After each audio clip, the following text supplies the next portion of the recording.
Hi అండి. అందరికీ నమస్తే. Welcome to my RR Vijayanandi channel. అత్యంత పవిత్రమైన మాసం ఈ కార్తీక మాసం. ఈ కార్తీక మాసంలో చేసుకునే అతి ముఖ్యమైన పూజల్లో ఇంకొక పూజ ఉందండి. అదే ఈ త్రినాథ స్వాముల వ్రతం. ఈ పూజని కార్తీక పౌర్ణమికి ముందు వచ్చే ఆదివారం నాడు చేసుకుంటారండి ఈ పూజని ఎక్కువగా. లేదు మనకి కుదరకపోతే కార్తీక మాసంలో వచ్చే ఏ ఒక్క ఆదివారం అయినా సరే ఈ పూజనైతే మనం చేసుకోవచ్చండి. ఈ పూజని సాయంత్రం సంధ్యా సమయంలో చేసుకోవాలండి. అంటే 5:30 నుంచి 8:30 టైంలో అయితే ఈ పూజనైతే మనం చేసుకోవాలండి. నాకు ఆ వీక్ కుదరదని చెప్పి ఈ ఆదివారమే నేను ఈ పూజనైతే చేసుకున్నానండి. ఈ పూజను చేసుకోవడానికి ఆనవాయితీ గాని ఏమీ అక్కర్లేదండి. ఎవరైనా కూడా ఈ పూజను చేసుకోవచ్చు.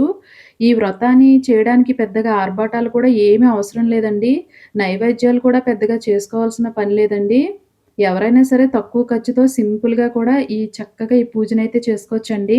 ఈ వ్రతాన్ని చేసుకోవడం వల్ల సకల దరిద్రాలు, బాధలు, కష్టాలు అన్నీ తొలగిపోతాయండి.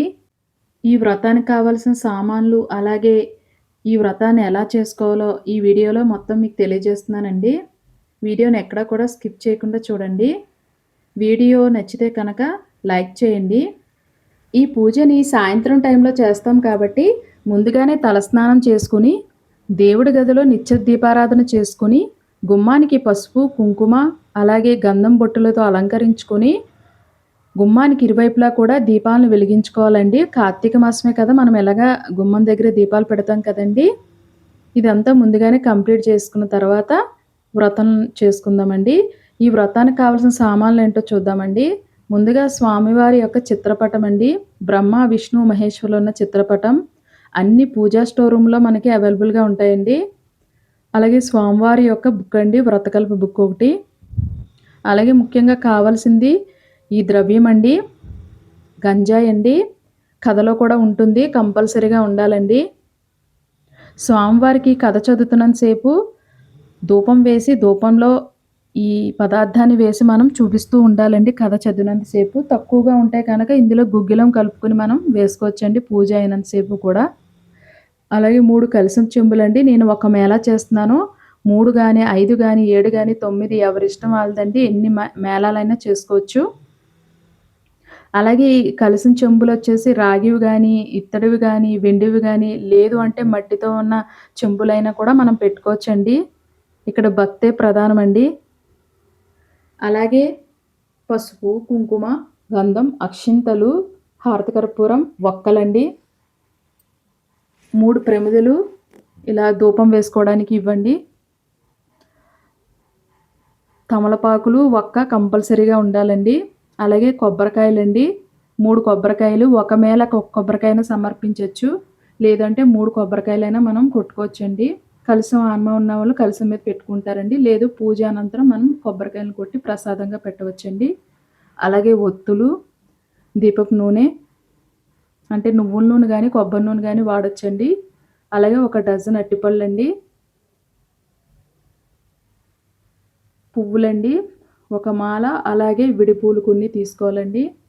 అలాగే ధూపం వేయడానికి బొగ్గులు ఉండాలండి. బొగ్గులు సిటీలోకొచ్చాక బొగ్గులనేవి ఉండట్లేదు కదండీ! అందుకే ఇలాగా కుందులుంటాయి కదండీ! ధూపం వేసుకునేయి. ఇవి కూడా ముందుగా సిద్ధం చేసుకొని ఉంచుకోవాలి. అతి ముఖ్యమైనవి ఈ మర్రి ఆకులండి. కథలో కూడా ఉంటుంది. బ్రహ్మ, విష్ణు, మహేశ్వరులు ముగ్గురు కూడా ఈ చెట్టు కిందే ఉంటారండి. కంపల్సరీగా ఈ మర్రి ఆకులనేవి ఉండాలండి. పూజలో పెట్టుకునే మనం చేసుకోవాలి కంపల్సరీగా. మనం ఏ వ్రతం చేసుకున్నా మామిడాకులు వాడతాం కదండీ! మామిడాకులు కూడా తీసుకోవాలి కొన్ని. ప్రసాదాలకొస్తే వేపిన పప్పు, బెల్లం, అటుకులు వేసిన ప్రసాదం అండి 3 కలిపింది. అలాగే చలివిడి, వడపప్పు, పానకం ఈ 3 ఉంటే సరిపోతాయండి ఈ పూజకి ప్రసాదం. లేదు అంటే మన శక్తి కొలది ఏమైనా కూడా వండుకోవచ్చండి. పులిహార, కేసరి అట్లాంటి ఏమైనా ప్రసాదాలు కూడా మనం వండుకోవచ్చు. ముందుగా మనం ఎక్కడైతే చేస్తున్నామో అక్కడ ఒక పీటను ఏర్పాటు చేసుకునండి. ఎక్కువగా ఈశాన్య మూల చేస్తాం కదండీ! పీటను ఏర్పాటు చేసుకొని పసుపుతో చక్కగా అలికండి. అష్టదళ పద్మం వేసుకొని ఆ పద్మం మీద పసుపు, కుంకుమ, గంధం అన్నీ వేసుకొని మనం ఏర్పాటు చేసుకోవాలి. అలాగే స్వామివారి యొక్క చిత్రపటాన్ని ఒక ఎత్తైన పీట మళ్ళీ వేసుకోవచ్చండి.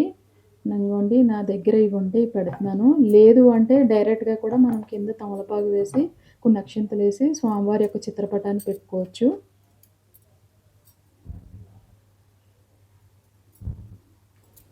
ఇదిగోండి స్వామివారి చిత్రపటానికి గంధం, కుంకుమతో బొట్లు పెట్టుకొని మనం స్వామివారిని పెట్టుకొని పువ్వులతో అలంకరించుకొని కలశాలకి గంధం, కుంకుమ బొట్లు పెట్టుకొని మూడిటికి కూడా అలాగే పెట్టుకోవాలండి.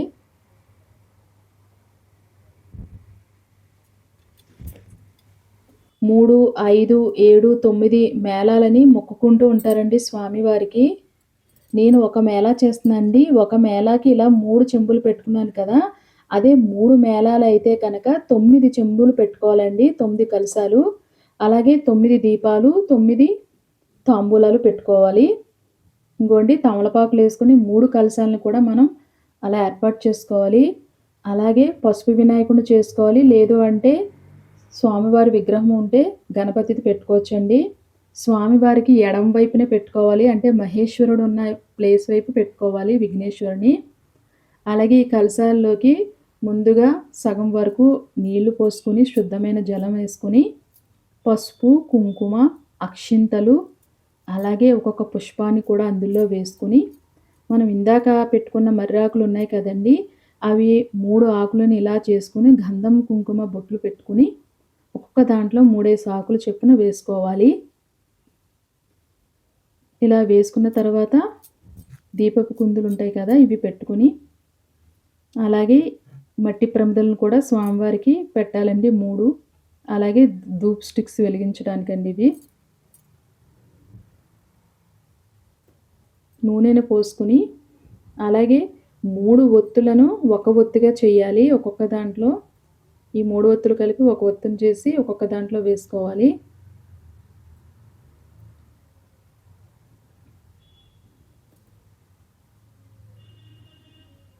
అలాగే తాంబూలం అండి. తమలపాకు, అరటిపళ్ళు, వక్క కంపల్సరీగా ముగ్గురికి 3 తాంబూలాలు పెట్టాలి. అలాగే గణపతికి కూడా ఒక తాంబూలాన్ని సెపరేట్‌గా పెట్టుకోవాలి. ధూపం వేయడానికి బొగ్గులు లేదంటే ఇవి కూడా ముందుగా మనం అరేంజ్ చేసుకొని రెడీగా పెట్టుకోవాలి. అలాగే స్వామివారికి ఒక ఆచమనం పాత్ర ఒకటి, మనకొకటి పెట్టుకోవాలి.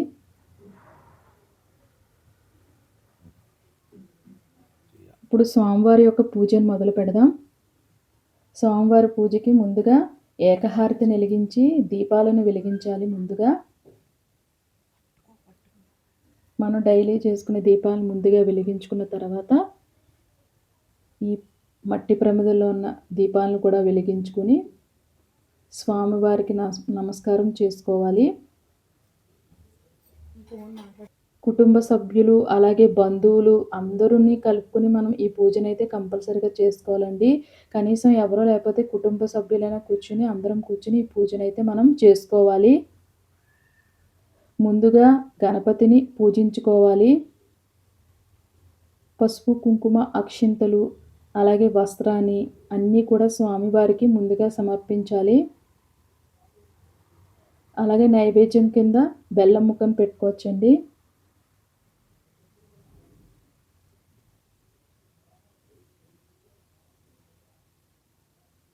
ధూపాన్ని కూడా చూపించి అలాగే తాంబూలాన్ని కూడా స్వామివారికి సమర్పించుకోవాలి. శుక్లాంబరధరం విష్ణుం శశివర్ణం అని మనకి బుక్‌లో ముందుగానే ఉంటుందండి. ఈ పూజని కంప్లీట్ చేసుకోవాలి ముందుగా. గణపతి పూజ అయిన తర్వాత మనం బ్రహ్మ, విష్ణు, మహేశ్వరుల ఈ త్రినాథ స్వామి వ్రతాన్ని స్టార్ట్ చేసుకోవాలి. సంకల్పం చేసుకున్నాక మన గోత్రనామాలు ఉంటాయి కదండీ! అన్నిటిని చదువుకోవాలి. చదువుకున్న తర్వాత మనకి ఇక్కడ త్రినాథ స్వామి అష్టోత్తరం ఉంటుందండి. అంటే ఒక్కొక్కళ్ళకి ఒక్కొక్క అష్టోత్తరం ఉండదండి. ముగ్గురికి కలిపి ఒకటే అష్టోత్తరం ఉంటుంది. పువ్వులు, అక్షింతలని మనం పట్టుకొని మనం స్వామివారి యొక్క పాదాల దగ్గర అష్టోత్తరం చదువుతూ మనం పూజని చేసుకుంటూ ఉండాలి.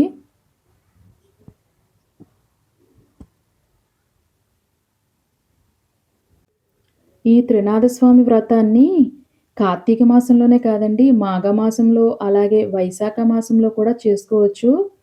ఆదివారాలే ఈ పూజనైతే చేసుకోవాలండి కంపల్సరీగా. అంటే నాకు తెలిసిన మట్టుకు నేను చెప్తున్నానండి. ఏమన్నా ఉంటే కనక అంటే వేరే రోజుల్లో కూడా చేసుకోవచ్చని తెలిస్తే కనుక కామెంట్ చేయండి. ఇంగోండి వస్త్రాన్ని కూడా స్వామివారికి సమర్పించుకొని మనం పూజని కొనసాగించుకుంటూ ఉండాలి. ఈ కథా పుస్తకంలో కూడా అన్నీ కూడా చాలా ఈజీగానే ఉంటుందండి. మనం చదివేసుకోవచ్చు. చదువుకుంటూ మనం ఈజీగానే పూజనైతే కంప్లీట్ చేసుకోవచ్చు. చాలా సులువుగా చేసుకునే పూజ అండి ఇది. కానీ అద్భుతమైన పూజ, పవర్‌ఫుల్ పూజ అండి. బ్రహ్మ, విష్ణు, మహేశ్వరుల అనుగ్రహాన్ని పొందే పూజ అండి ఇది. స్వామివారికి ధూపం, దీపం, నైవేద్యాలు అన్నీ కూడా సమర్పించాలండి. సమర్పించుకొని ఇలా స్తోత్రాలన్నీ చదువుకొని స్వామివారి యొక్క అనుగ్రహాన్ని మనం అందరం పొందాలండి.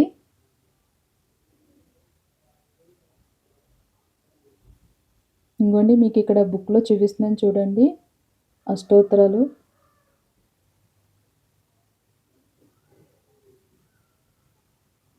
అలాగే స్వామివారి యొక్క అష్టోత్తరాలు అయిపోయిన తర్వాత మన వ్రత కథ ఉంటుందండి. ఈ కథని మనం ఇవున్నాయి కదండీ బొగ్గుని అంటించుకొని అందులో ధూపం వేస్తూనే ఈ కథను చదువుతూ ఉండాలండి కంపల్సరీగా. ఈ పూజ కథ అంతా అయినంత సేపు కూడా ఆ ధూపాలు అలా వెలుగుతూనే ఉంటాయి. ఆ పదార్థం, ఆ ద్రవ్యం ఉంది కదండీ అది వేస్తూనే మనం పూజనైతే చేస్తూ ఉండాలి. ఒకళ్ళు కథ చదువుతూ ఉంటే ఒకళ్ళు ధూపం వేస్తూ ఉంటారు. వెయ్యాలి కంపల్సరీగా. మనతో ఉన్న కుటుంబ సభ్యులందరికీ కూడా, అలాగే ఇంటికొచ్చిన బంధువులందరికీ కూడా అక్షింతలు, పుష్పాన్ని ఇచ్చి పట్టుకొని కథను వింటూ ఉండాలి శ్రద్ధగా. నేను 8 ఇయర్స్ నుంచి చేసుకుంటున్నానండి పూజని. ఈ ఇయర్ అయితే 9థ్ ఇయర్ అండి.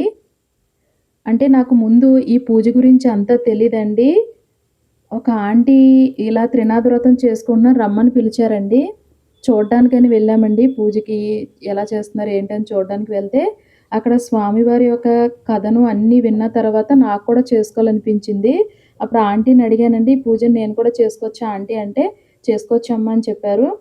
అప్పుడు ఈ పూజకి ఎటువంటి ఆనవాయితీ గట్టా లేదమ్మా, ఎవరైనా సరే పూజను చేసుకోవచ్చని చెప్పారండి. అప్పటి నుంచి కూడా నేను ఈ పూజను చేసుకుంటూనే ఉన్నానండి. అంతా మంచిగానే ఉందండి. పూజ చేసుకోవడం వల్ల అంతా మంచిగానే జరుగుతుందండి. మీలో ఎవరైనా కొత్తగా చేసుకోవాలనుకుంటే కనుక తప్పకుండా ఈ పూజనైతే చేసుకోండి. అలాగే స్వామివారి యొక్క అనుగ్రహాన్ని పొందండి. ఒక్కసారి చేశారంటే మీరే వదలరండి. ఎవ్రీ ఇయర్ చేసుకుంటారు ఈ పూజనైతే. అలాగే స్వామివారి పూజ అయిపోయిన తర్వాత మనం కొబ్బరికాయలు కూడా కొట్టుకుని ఇక్కడ స్వామివారి ప్రసాదం పెట్టేసింది. స్వామివారికి మంగళహారతినివ్వాలండి. కథ అంతా అయిపోయిన తర్వాత పుస్తకంలో ఉంటుందండి మంగళహారతి. మంగళహారతి పాడుతూ స్వామివారికి మంగళహారతినివ్వాలండి.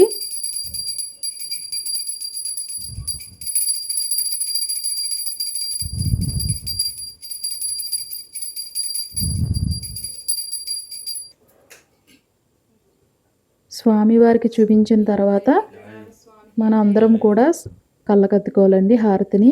అక్కడున్న అందరికీ కూడా మనం హారతిని చూపించి ఇప్పుడు స్వామివారికి ఆత్మ ప్రదక్షిణ చేసుకోవాలండి. కొన్ని అక్షింతలను తీసుకొని 3 సార్లు ప్రదక్షిణ చేసుకునండి. మగవాళ్ళైతే సాష్టాంగ నమస్కారం చేసుకోవాలి. ఆడవాళ్ళైతే మోకాళ్ళ మీద నమస్కారం చేసుకుని మన మనసులో ఉన్న కోరికలని చెప్పుకునండి. మళ్ళీ స్వామి అంతా బావుంటే కనుక మళ్ళీ నీకు మేళాలు సమర్పిస్తాను అని చెప్పి మనం ఇక్కడ మొక్కుకోవాలండి. మొక్కుకుంటారు చాలామంది.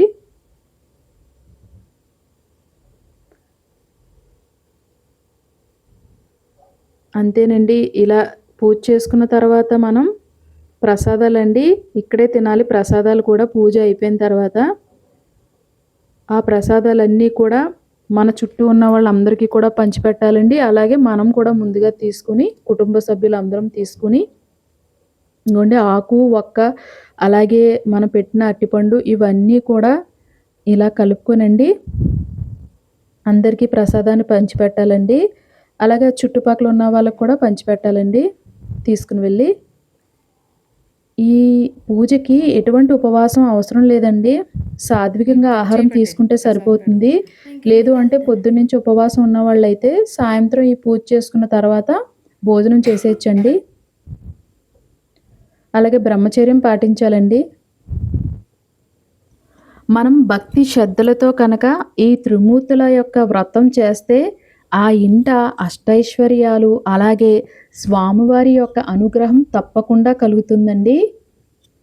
ఈ వీడియో చూస్తున్న మీ అందరికీ కూడా ఈ త్రిమూర్తుల స్వామివారి యొక్క అనుగ్రహం పొందాలని మనస్ఫూర్తిగా కోరుకుంటున్నానండి. ఈ వీడియో కనుక నచ్చితే లైక్ చేయండి, షేర్ చేయండి, సబ్స్క్రైబ్ చేసుకోండి.